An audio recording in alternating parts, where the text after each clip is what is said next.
Hi friends, నా పేరు Naveen Kumar. So నేను డైరెక్ట్గా చెప్పబోయే టాపిక్ ఏంటంటే 2029లో మనకు 6,34,000 జాబ్స్ వేకెన్సీస్ ఉన్నాయి తెలుగు రాష్ట్రాల్లో.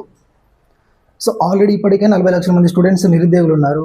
సో ఎవ్రీ ఇయర్ వచ్చేసి మనకు ఇంటర్మీడియట్ కంప్లీట్ చేసుకొని second year, degree third year complete చేసుకొని దగ్గర 4 లక్షల స్టూడెంట్స్ మనకు ఎవ్రీ ఇయర్ బయటకు వచ్చేస్తున్నారు. ఆల్రెడీ 40 లక్షల మంది స్టూడెంట్స్ ఉన్నారు. 2029 వరకు ఆల్మోస్ట్ 50 ల్యాక్స్ స్టూడెంట్స్ ఉంటారు నిరుద్యోగులుగా.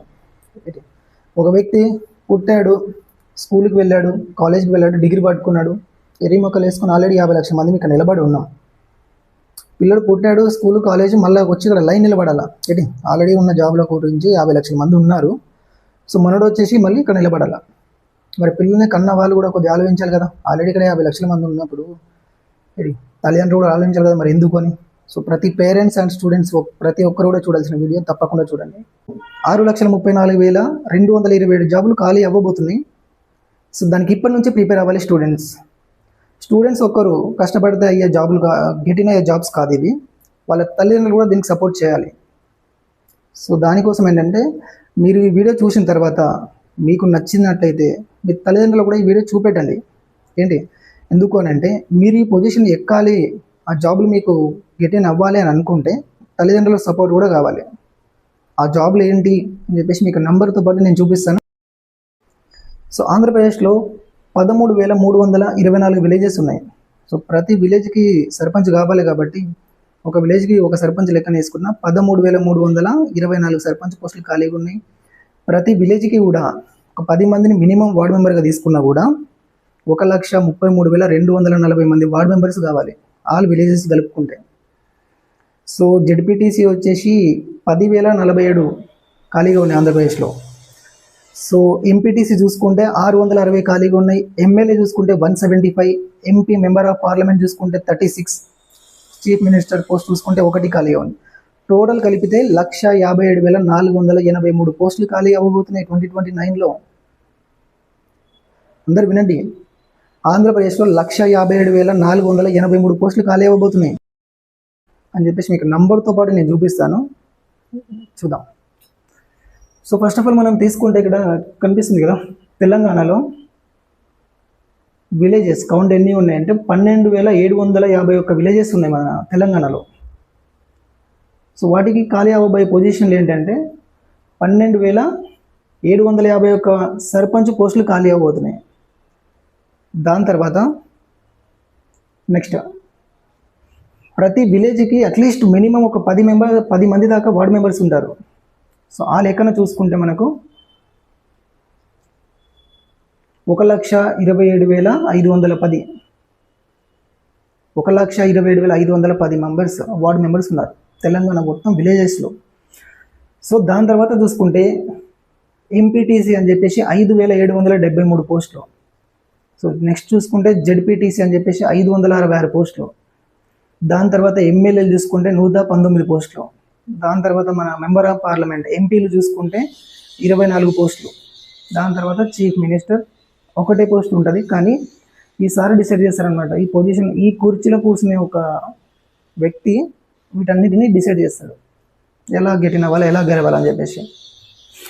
ఇప్పటిదాకా ఏంటంటే భారతదేశంలో ఏ రాష్ట్రంలో కూడా చదువుకున్న ఒక వ్యక్తి ఈ కుర్చీలో కూర్చోలేదు. ఏంటి ఇప్పటిదాకా ఈ కుర్చీలో చదువుకున్న ఏ ఒక్క వ్యక్తి కూడా కూర్చోలేదు. చదువుకోవాల్సిన అవసరమే లేదు ఈ కుర్చీ కోసం. మరి ఇప్పటిదాకా చదువుకున్నవాడు ఎందుకు ప్రయత్నించలేదో నాకు అర్థం కాలేదు. సో ఆ ప్రయత్నం 2029లో జరగాలి. ఈ కుర్చీలలో ప్రతి ఒక్క కుర్చీలో కూడా స్టూడెంట్ మాత్రమే కూర్చోవాలి. దానికోసమే నేను ఈ వీడియో తీస్తున్నా. కట్ చేయకండి, ఖచ్చితంగా ఎండింగ్ వరకు చూడండి. సో చూసారు కదా, ఇవన్నీ పోస్టులు కౌంట్ చేసుకుంటే టోటల్గా మనకు ఎంత వస్తుంది? 1,46,744 పోస్టులు ఒక తెలంగాణలో. 1,46,744 పోస్టులు ఒక తెలంగాణలో ఉన్నాయి. ఒక్క నెంబర్ కూడా మిస్టేక్ అవ్వదు. ఇంకా ఇక్కడ వార్డు మెంబర్స్లో ఇంకా పెరిగే ఛాన్సెస్ ఉంది కానీ తగ్గే ఛాన్సెస్ అయితే లేదు. మినిమం విలేజ్కి 10 మెంబర్స్ ఉంటారు. నేను జస్ట్ గూగుల్ డేటా ప్రకారం తీసుకొని క్యాలిక్యులేషన్ తీసుకొని నా సెల్ఫ్గా నేను తయారు చేసిన షీట్ ఇది. ఈ కౌంట్ అనేది ఇంకా పెరిగే ఛాన్సెస్ ఉంది కానీ తగ్గే ఛాన్సెస్ అయితే లేదు. సో 1,46,744 పోస్టులు అయితే రెడీగా ఉన్నాయి. స్టూడెంట్స్ అనేది దీనికోసం ప్రిపేర్ అవ్వాలా. ఈ కుర్చీలో ఎలా కూర్చోవాలి, ఎంత ఖర్చు పెట్టాలి అని చెప్పేసి నేను చెప్తాను. జస్ట్ 200 రూపాయలు మాత్రమే ప్రతి స్టూడెంట్ జస్ట్ స్పెండ్ 200 రూపాయలు ఖర్చు పెడితే చాలు. ఆ 200 అనేది గుర్తుపెట్టుకోండి. 2 టాపిక్స్ ఉన్నాయి, 3 లక్షల జాబ్స్. ఆ 200తో 3,30,000 జాబ్స్ నేను క్రియేట్ చేసి చూపెట్టాను. డేటా దానిలో కూడా నెంబర్తో పాటు చూపిస్తాను నేను. సో ఇప్పటిదాకా ఏంటంటే మన తెలుగు రాష్ట్రాల్లో కంటి ముందు కనపడే ఒక పొలిటికల్ జాబ్స్ గురించి చూపెట్టాను కదా. సో టోటల్ వచ్చేసి 3,04,227 జాబ్స్ అయితే మీకు చూపెట్టాను. సో ఇప్పుడు వచ్చేసి 3,30,000 జాబ్స్ గురించి నేను మీకు చూపిస్తాను, అది కూడా నంబర్స్తో పాటు. సో అది ఎక్కడ అంటే మనకి ఇప్పటిదాకా ఏంటంటే మున్సిపల్ కార్పొరేషన్లో నగరాల్లో పట్టణాల్లో చెత్త తీసుకువెళ్ళేవాడు 200 రూపాయలు తీసుకుంటాడు ప్రతి ఇంటికి. సో ఆ 200 రూపాయలు అనేది గవర్నమెంట్ క్యాలిక్యులేషన్స్లో ఉండదు. అది ఎక్కడికి వెళ్తుంది అనేది మాత్రం నాకు తెలియదు. సో మీకు ఏమైనా తెలిస్తే కింద కామెంట్ చేయండి ఎక్కడికి వెళ్తుంది అని చెప్పేసి. సో ఓవరాల్గా దాని గురించి ఇప్పుడు ఏంటంటే మనం జాబ్స్ని సృష్టిస్తున్నాం దీంట్లో. ఇప్పుడు ఎగ్జాంపుల్ అనేది నేను చెప్తాను. ఆంధ్రప్రదేశ్లో వచ్చేసి 2,10,00,000 మీటర్స్ ఉన్నాయి. ఇది పవర్ మీటర్స్. ఒక ఇంటికి ఒకటే కదా పవర్ మీటర్ ఉంటుంది. సో 2,10,00,000 పవర్ మీటర్స్ ఉన్నాయా అంటే ఇంటికి ఒకటే మీటర్ ఉంటుంది, కానీ ఒక అపార్ట్మెంట్లో 100 ఫ్లోర్లు ఉంటాయి. అక్కడ కూడా ఏ రూమ్కి సపరేట్ మీటర్స్ ఉంటాయి. సో అది కూడా ఒక రూమ్, ఒక ఇల్లు లాగానే కౌంట్ అనమాట. సో ఇక్కడ ఏంటంటే నేను కొన్ని పెద్ద రీటైల్ కంపెనీలో షాప్లో కూడా వర్క్ చేశాను. సో అక్కడ షాపింగ్ మాల్స్లలో పెద్ద హోటల్స్లలో చెత్త కలెక్ట్ చేసే వాళ్ళు ఎంత తీసుకుంటారు అని అంటే మినిమం పర్ మంత్ 1,500 నుంచి 3,500, 5,000 వరకు కూడా తీసుకుంటారు. సో మనం యావరేజ్గా 2,10 మీటర్లు ఆంధ్రప్రదేశ్ మొత్తంలో 1,00,000 షాపులు ఉన్నాయని అనుకుందాం. ఎగ్జాంపుల్ 1,500 కలెక్ట్ చేసుకుంటే, సో 1,00,000 షాపులకు 1,500 కలెక్ట్ చేసుకుంటే 15 crores అవుతుంది అమౌంట్. మిగతా 2,09,000 ఇండ్లకి 200 రూపాయలలాగా తీసుకున్నా కూడా సో 418 కోట్లు అవుతుంది. 418 కోట్లు. సో ఆ 15 crores ఈ 418 కోట్లు కలిపితే మొత్తం 433 కోట్ల రూపాయలు అవుతుంది. ఒకవేళ ఇన్ కేస్ ప్రతి ఇంటికి ఈ అమౌంట్ కలెక్ట్ చేస్తున్నారో లేదని నాకు తెలియదు ఇప్పటివరకు అయితే. బట్ ఒకవేళ కలెక్ట్ చేస్తున్నట్టయితే పర్ మంత్ వచ్చేసి 433 కోట్లు. మరి అమౌంట్ ఎటుపోతుంది? సో ఈ అమౌంట్తో ఇప్పటిదాకా ఎటుపోయిందనేది మనకు అనవసరం, మనకు అనవసరమని మనకు తెలియదు కూడా ఇప్పటిదాకా. సో ఈ అమౌంట్తో ఏం చేయొచ్చు అని అంటే నేను కింద చూపిస్తాను. ఒక 2 లక్షల మంది ఇంటర్ ఆర్ డిగ్రీ సంథింగ్ స్టూడెంట్స్ని జాయిన్ చేసుకొని నెలకు 20,000 రూపాయల జీతం ఇచ్చినా కూడా ఎంత అవుతుంది తెలుసా అమౌంట్? నెలకు 20,000 రూపాయల జీతం ఇచ్చినా కూడా 2 లక్షల మంది ఎంప్లాయీస్కి 400 కోట్ల రూపాయలు మాత్రమే అవుతుంది. పైన ఎంత మనకు చూపెట్టింది? 433 కోట్లు అవుతుంది పర్ మంత్ కలెక్టింగ్ అమౌంట్. చెత్త కలెక్ట్ చేసే వాటి త్రూలో పర్ మంత్ 433 కోట్లు. 2 లక్షల మందికి జాబులు ఇచ్చి 20,000 రూపాయల జీతం ఇచ్చినా కూడా అదే డిపార్ట్మెంట్లో 400 కోట్లు సాలరీస్ అవుతాయి. ఇంకా 33 కోట్లు మిగులుతుంది దానిలో. సో దాంతో వెహికల్ మెయింటెనెన్స్, సమ్ మెడికల్ వాళ్ళకు సంబంధించిన డ్రెస్ కోడ్ కానీ, షూ కానీ, డ్రెస్సెస్ కానీ ఇలాంటివి ఎన్నో అరేంజ్ చేయొచ్చు దాంట్లో. మన తెలంగాణలో చూసుకుంటే ఎగ్జాంపుల్ 1,50,00,000 పవర్ మీటర్స్ ఉన్నాయి. సేమ్ దీంట్లో కూడా 1,00,000 షాపులు ఉన్నాయి అనుకుందాం. మన తెలంగాణ ఓవరాల్ మొత్తం కలుపుకుంటే 1,500 మినిమం వేసుకుందాం. 15 crores amount as it is అవుతుంది. సో మిగతాది 1,49,00,000 ఇండ్లకు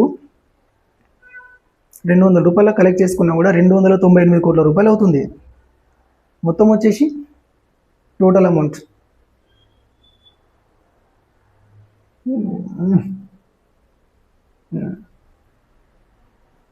మొత్తం వచ్చేసి 313 కోట్ల రూపాయలు అవుతుంది అమౌంట్. 313 కోట్ల రూపాయలు. సో మన దగ్గర తక్కువ అమౌంట్ కలెక్ట్ అవుతుంది కాబట్టి తెలంగాణలో 1,30,000 మంది ఎంప్లాయీస్ని తీసుకొని 20,000 రూపాయల సాలరీ ఇచ్చినా కూడా ఎంత ఖర్చు అవుతుంది దీంట్లో అంటే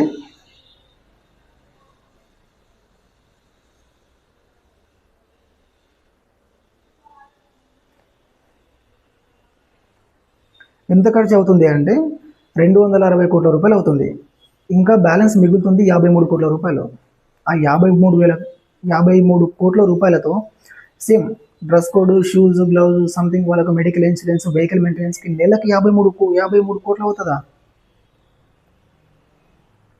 ఏపీలో 2 లక్షల జాబ్స్ క్రియేట్ చేయొచ్చు per month collecting municipal corporation అమౌంట్తోని. తెలంగాణలో 1,30,000 పోస్టులు క్రియేట్ చేయొచ్చు, మొత్తం కలిపితే 3,30,000 పోస్టులు. గవర్నమెంట్ మీద ఇది అడిషనల్ భారం పడే జాబ్లు అయితే కాదు. ఎందుకు అని అంటే ఇప్పటిదాకా కలెక్ట్ చేసే అమౌంట్ జేబుల్లోకి వెళ్తుంది, కానీ గవర్నమెంట్ ఫండ్కి ట్యాక్స్లలో అయితే కలెక్ట్ అవ్వదు, అది యాడ్ అవ్వదు అసలు అమౌంట్. సో ఆ అమౌంట్తోని 3,30,000 జాబ్లు క్రియేట్ చేసి 20,000 రూపాయలు సాలరీ ఇచ్చినా కూడా ఇంకా 53 కోట్లు తెలంగాణలోను, 33 కోట్లు ఆంధ్రప్రదేశ్లో మిగులుతుంది. ఇది జరగాలని అనుకుంటే కూడా మొదటగా చెప్పినట్టు ఇది జరగాలి అని అనుకుంటే కూడా మొదటగా చెప్పాను చూడండి, ఒక సర్పంచ్ నుంచి చూసుకుంటే member of parliament, MP, CM వరకు కూడా స్టూడెంట్లు మాత్రమే ఆ కుర్చీలలో కూర్చుంటే మాత్రమే ఈ 3,30,000 జాబ్స్ క్రియేట్ చేయగలుగుతాం. మనం చేయాలని నాకైతే ఉంది. మరి ప్రతి స్టూడెంట్ కూడా మీ కళ్ళ ముందు కనబడుతున్న లెక్కల్ని మీరు చూసి దాని గురించి చదివి అర్థం చేసుకొని తర్వాత ఆలోచించండి ఒకసారి. ఎవరి జేబులో ఒక మనీతోని 3,30,000 జాబ్లు క్రియేట్ చేయొచ్చు. మనకు ఉన్న బెనిఫిట్ ఏంటంటే ఈ స్క్రాప్ నుంచి, ఆ చెత్తని రీసైకిల్ చేస్తే, ఇక నుంచి జాగ్రత్తగా అండి. ఈ కుర్చీలో కూర్చోవాలని అనుకుంటే, ఆ కుర్చీలలో మనం కూర్చోవాలని అనుకుంటే ఖర్చు పెట్టాలా అనేది మనకు అందరికీ అర్థమైపోయింది. ఇప్పుడు స్టూడెంట్లకు కానీ, రైతులకు కానీ, తల్లిదండ్రులకు కానీ ప్రతి ఒక్కరికి తెలిసిన విషయం ఏంటంటే, ఓకే సర్పంచ్ అవ్వాలంటే 10 లక్షలు పెట్టాలా, సీఎం అవ్వాలంటే 100 కోట్లు పెట్టాలా, అది అలవాటు అయిపోయింది, అందరికీ తెలిసిపోయింది అది. దాని గురించి నేను చెప్తాను ఇప్పుడు. ఎగ్జాంపుల్, సర్పంచ్ క్యాండిడేట్ ఒక విలేజ్లో గెలవాలంటే 10 లక్షల రూపాయలు ఖర్చు అవుద్ది. మన తెలంగాణలో 12,751 విలేజ్లు ఉన్నాయి. 10 లక్షల కౌంట్ చేసుకుంటే ప్రతి విలేజ్కి 1,275 కోట్ల రూపాయలు ఖర్చు అవుతుంది. మరి ఎంపీటీసీ ఉన్నాయి కదా, 5,773 పోస్టులు ఉన్నాయి. దానికైనా అందాజుగా 20-30 లక్షలు ఉంటుంది. బట్ మినిమం ఒక 10 లక్షలు వేసుకుందాం మనం. 5,773 పోస్టులకు గాను 10 లక్షల రూపాయలు ఖర్చు పెడితే 577 కోట్లు అవుతుంది. మరి జెడ్పీటీసీ పోస్టులు ఉన్నాయి, 566 పోస్టులు ఉన్నాయి. దానికి కూడా మినిమం ఒక 10 లక్షల రూపాయలు ఖర్చు పెట్టుకున్నాం అనుకో, మినిమం తీసుకున్నాం 56 కోట్ల రూపాయలు అవుతుంది. కార్పొరేటర్ వచ్చేసి మనకు తెలంగాణలో 414 సీట్లు ఉన్నాయి అనుకుంటాను. ఆ కార్పొరేటర్ అంటే ఇక్కడ నుంచి పెరిగే పోస్టులకు చాలా డిమాండ్ ఉంటుంది. నాకు తెలిసి 50 లక్షల నుంచి 1 కోటి రూపాయలు కూడా ఖర్చు పెట్టవచ్చు. జస్ట్ ఎగ్జాంపుల్ అది. బట్ మినిమం మనం ఒక 20 లక్షలు అనుకున్నాం కార్పొరేటర్ కోసం. 20 లక్షలతో మనకు 414 సీట్లకు లెక్కేసుకుంటే 82 కోట్ల రూపాయలు అవుతుంది. ఎమ్మెల్యే అంటే చెప్పాల్సిన అవసరం లేదు, కోట్లతో కూడుకున్న విషయం. బట్ మినిమం జస్ట్ మనం ఒక 30 లక్షలు వేసుకున్నాం. 119 ఎమ్మెల్యే స్థానాలకు కానీ 30 లక్షలతో పెట్టుకుంటే ఖర్చు 35 కోట్ల రూపాయలు అవుతుంది. So MP, member of parliament అంటే మనకు రాష్ట్రంతో సంబంధం ఉండదు. అది ఢిల్లీ వెళ్ళే పొజిషన్లో, ఢిల్లీ డైరెక్ట్ ఇట్లా వెళ్ళిపోయి ఇట్లా ఢిల్లీకి ఇట్లా వచ్చేసి జాబ్లు అయ్యాయి. సో మెంబర్ ఆఫ్ పార్లమెంట్ అంటే చాలా ఖర్చు ఉంటుంది. సో అది నా లెక్క ప్రకారం ఒక 5 నుంచి 10 కోట్లు అవ్వచ్చు. బట్ మనం మినిమంలో తీసుకున్నాం, ఒక 50 లక్షలు వేసుకున్నాం.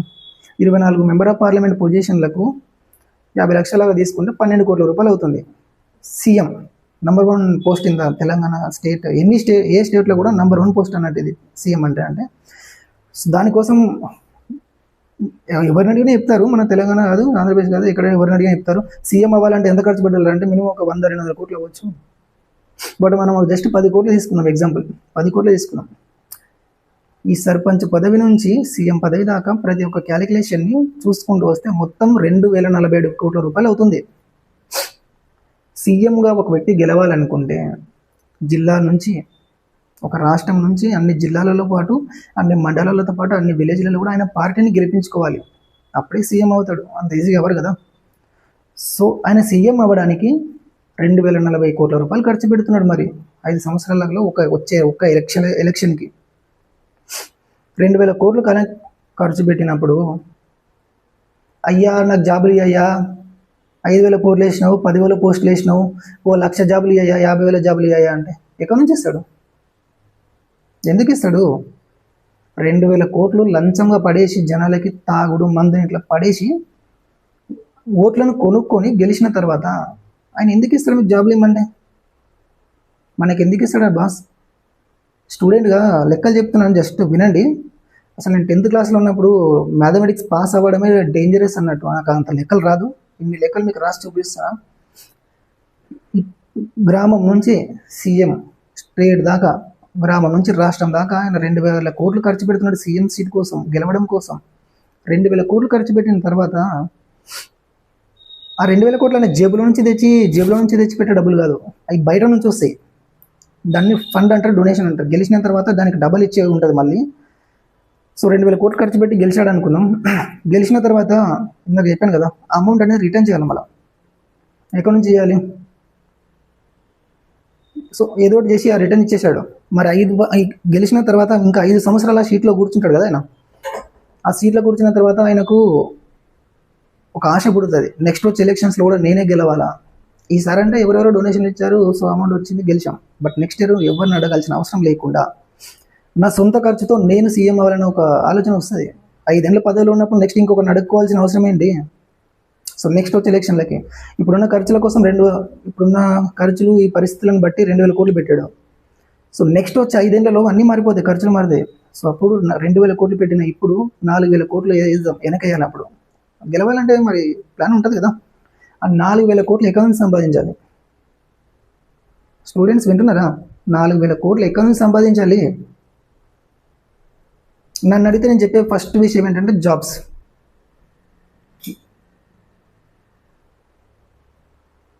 పాత గవర్నమెంట్ ఉన్నప్పుడు ప్రతి నోటిఫికేషన్ పేపర్ లీకేజ్, ప్రతి జాబుల గురించి అమ్ముడుపోయాయి లీకేజ్ అని చెప్పి కేసులు అయినాయి. స్టూడెంట్లు ఏం చేసామంటే స్టూడెంట్లు ఏం చేయలేం మనం. ఎందుకు ఏం చేయలేమని అంటే ఎగ్జాంపుల్ చెప్తాను. ఇప్పుడు అడవికి రాజు పులి, సింహం అని అందరూ చెప్తారు, అందరికీ తెలుసు. సింహము, దాని తర్వాత పులి, వీటిని చంపే జంతువులే లేవు అని చెప్తారు. నేను యూట్యూబ్లో ఎక్కువగా చూసింది అంటే హైనాస్. మళ్ళీ చెప్తున్నా, స్టూడెంట్లు ఏం చేయలేరు, ఎందుకు చేయలేరు అనడానికి ఇది ఒక ఎగ్జాంపుల్. 4 హైనాస్ కలిస్తే ఒక సింహాన్ని తినేస్తే భూమి మీద ఎముకలు తప్ప ఇంకేం మిగలవు. అదే 4 హైనాస్ కలిస్తే ఒక పులిని కూడా తినేస్తాయి, భూమి మీద ఎముకలు తప్ప ఇంకేం మిగలవు. 4 హైనాస్ కలిస్తేనే, ఒక హైనా వెళ్తే చంపలేదు, తినలేదు. 2 హైనాస్ వెళ్ళినా కూడా తినలేవు. ఒక 4, దానికి మించి ఎన్ని హైనాస్ వెళ్ళినా కూడా సింహాన్ని కానీ పులిని కానీ ఎముకలు మాత్రమే మిగిలేటట్టు మాంసం మాత్రం తినేసి వెళ్ళిపోతాయి అక్కడ నుంచి. ఈ 4 హైనాస్ కలిస్తే మాత్రమే చంపలేతాయి.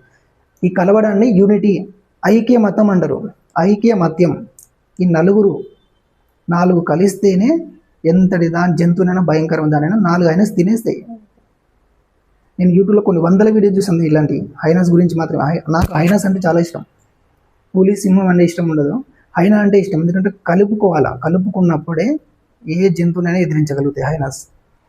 సో స్టూడెంట్లో కూడా ఏంటంటే ఐక్యత అనేది ఉండదు, కలుపుకోవడం అనేది ఉండదు. స్టూడెంట్ అంటే ఒక్కడు, స్టూడెంట్స్ అనే పదం ఒకటే, కానీ స్టూడెంట్ ఒకటి కాదు. మనకు చాలా గీతలు ఉంటాయి మధ్యలో. వాడది, నేను ఇది, నాకు ఇందో ఇది, ఇంకోది. వాడెందుకు మన దగ్గర, ఈడెందుకు మన దగ్గర. స్టూడెంట్స్ అందరూ కలిసి మనం నిరుద్యోగులం, మనం చదువుకున్న వాళ్ళమని ఒక లైన్ మీదకి రావాలి. స్టూడెంట్స్ అందరూ ఒక లైన్ మీదకి వచ్చినప్పుడు, మన తెలంగాణలో ఎగ్జాంపుల్ చెప్తాను. 40 లక్షల మంది స్టూడెంట్స్ నిరుద్యోగులు ఉన్నారు, ఓటకు ఉన్నది. 40 లక్షల మందికి వాళ్ళ అమ్మ నాన్నని కాళ్ళు పట్టుకొని బతిమలాడుకొని వాళ్ళకి నచ్చిన ఒక పార్టీకి ఓటేసి గెలిపించుకుంటే, స్టూడెంట్స్ వాళ్ళ అమ్మ నాన్న ఓటేస్తే చాలు ఆ పార్టీ గెలిచిపోద్ది. మరి ఎందుకు మరి స్టూడెంట్లు అట్లా చేయట్లేదంటే కలుపుకునే ఐక్యం మొత్తం స్టూడెంట్స్కి ఉండదు. ఎవడేస్తాడం కూడా ఎవడేస్తాడు వెళ్ళిపోవడం ఏముంటుంది. మనకి స్టూడెంట్స్ అంటే ఐక్యమత్యంగా ఉండరు. ఐక్యమత్యంగా లేని వాడిని ఎవడు తన ఆ మూలకు పోవాలా, ఈడిదంతా ఈ మూలకు పోవాలా, ఇంకోటిదంతా ఆ మూలకు పోవాలా. స్టూడెంట్స్ ఐక్యమత్యంగా ఉండలేదు ఇప్పటిదాకా. ఐక్యమత్యంగా ఉండి ఒక లైన్ మీదకి వచ్చినప్పుడు, సింపుల్గా చెప్తున్నా, ఒక లైన్ మీదకి వచ్చినప్పుడు మాత్రమే స్టూడెంట్స్ అనేది ఏం చేయాలనుకున్నా గెలుస్తారు, చేస్తారు. నేను మొదటిగా చెప్పాను కదా, సర్పంచ్ పొజిషన్ నుంచి సీఎం సీట్ వరకు గెలవాలని అనుకుంటే తెలంగాణ మొత్తంలో ఉన్న స్టూడెంట్స్ అందరూ ఒక లైన్ మీదకి రావాలి. లైన్ మీదకి రావాలంటే ఫోన్లు, కాంటాక్ట్లు వీటి వల్ల రాలేరు. మరి ఎలా రాగలుగుతారు? ఈ మెసేజ్, ఈ వీడియో చూసిన ప్రతి ఒక్కరికి కోపం రావచ్చు, నన్ను తిట్టాలని కామెంట్స్ పెట్టవచ్చు, సంథింగ్ ఏదో ఉండొచ్చు. బట్ స్టూడెంట్స్ అందరూ ఒకటవ్వాలంటే ప్రతి ఒక్క స్టూడెంటు ఈ వీడియో చూడాలా. మీకు నచ్చితే కనుక చూసిన తర్వాత మీ కాంటాక్ట్లో ఉన్న ప్రతి ఒక్క మొబైల్ కాంటాక్ట్ నెంబర్కి, స్టూడెంట్స్ అనే కాదు ప్రతి ఒక్కరికి కూడా ఈ వీడియో షేర్ చేయండి, లింక్ అనేది. ఇది చూడాలా, చూసిన తర్వాత ఎంతో కొంత మార్పు వస్తుంది. కరెక్టే కదా. స్టూడెంట్స్ అందరూ ఒక మాట మీదకి రావాలా, వయసుని బట్టి రెస్పెక్ట్ ఉండాలా. వయసుని బట్టి రెస్పెక్ట్ ఇవ్వాలి మనం స్టూడెంట్లో కూడా. పెద్దవాళ్ళు చెప్తున్నప్పుడు మనం చిన్నవాళ్ళు వినాలి. సో నెక్స్ట్ వచ్చి 2029 ఎలక్షన్స్లో ఒక కొత్త పార్టీని స్థాపించండి.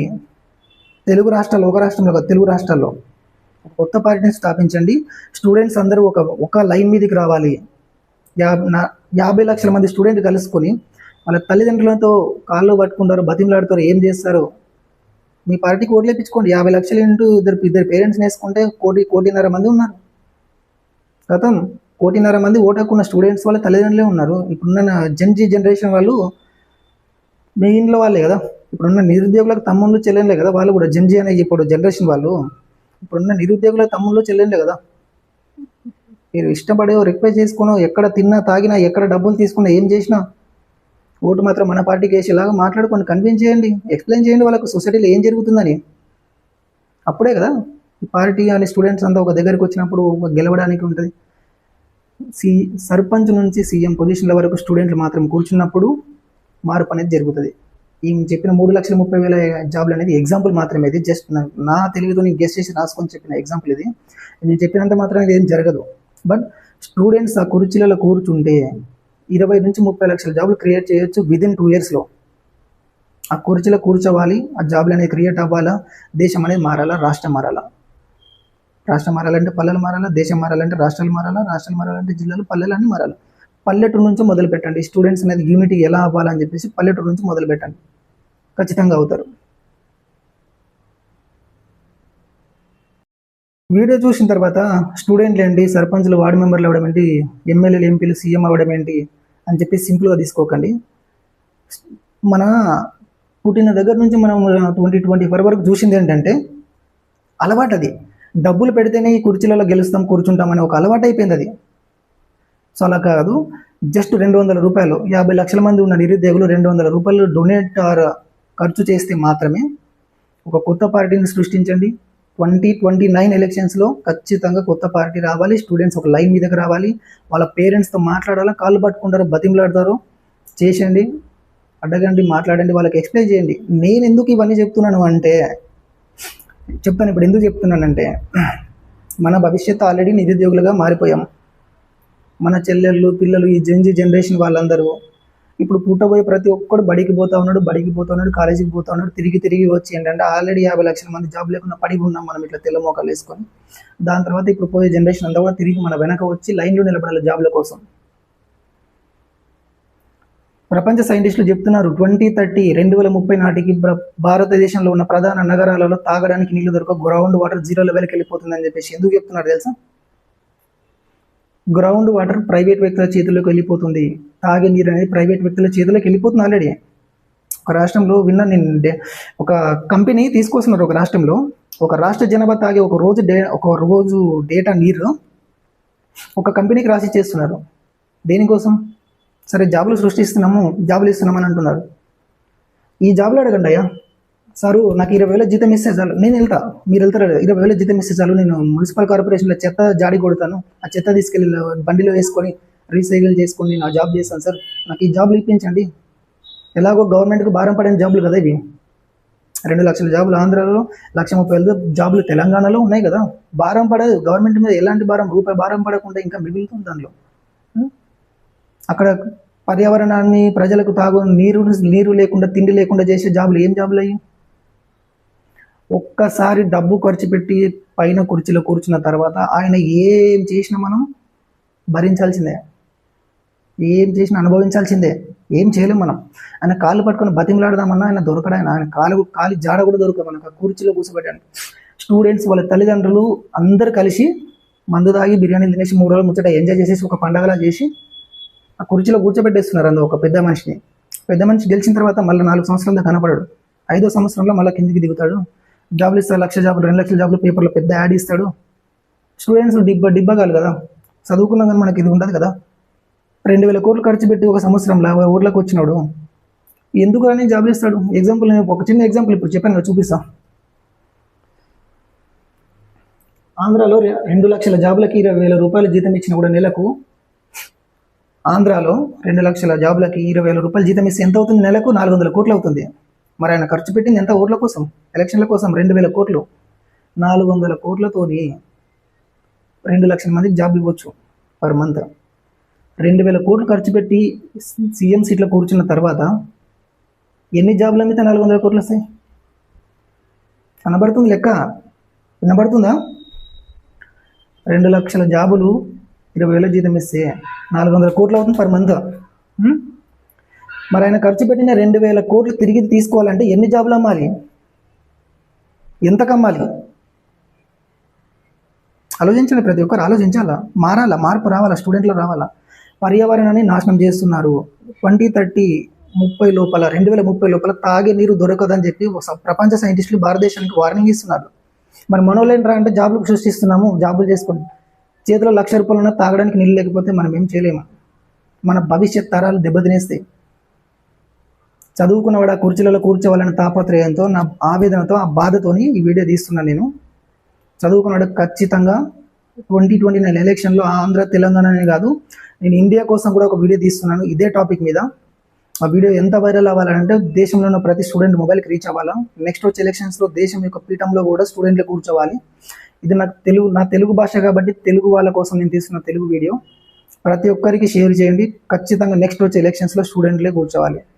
ఇంకోటి ఏం చెప్తున్నానంటే, డబ్బు ఖర్చు పెడితేనే ఆ కుర్చీలో కూర్చోం. తెలంగాణ, ఆంధ్రప్రదేశ్లో ఉన్న ప్రతి ఒక్క తెలుగు స్టూడెంట్ ₹200 ఖర్చు పెడితే ఆ కుర్చీలలో ఒక్క కుర్చీ కూడా మిస్ కాకుండా కూర్చోబెట్టే ఆ సూత్రాలు కూడా నా మెదడులో ఉన్నాయి. అది నేను సెకండ్ వీడియోలో చెప్తాను. సో తప్పకుండా ఈ వీడియోని లైక్ చేసి తప్పకుండా ఈ వీడియో మీకు నచ్చితే లైక్ చేసి సబ్స్క్రైబ్ చేయండి.